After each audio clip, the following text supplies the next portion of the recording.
చిత్తూరు జిల్లాలో మామిడి రైతుల పరిస్థితి అత్యంత దయనీయంగా ఉంది. ఈ మధ్య చూసాం మనం.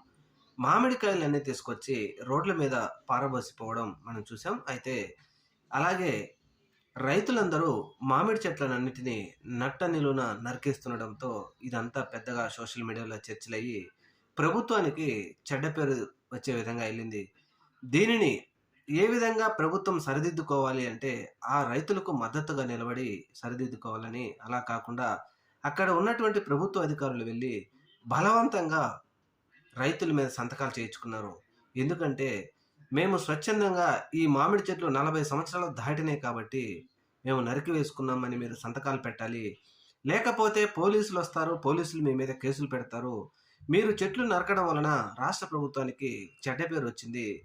మీరు సంతకాలు పెట్టండి అని బలవంతంగా భయపెట్టి ఈ ప్రభుత్వ అధికారులు సంతకాలు పెట్టించుకొని పోయినారంటే, రైతుల పరిస్థితి ముఖ్యంగా చిత్తూరు జిల్లాలో ఏ విధంగా అధ్వాన్నమైన పరిస్థితి ఉందో ఆలోచించాలి.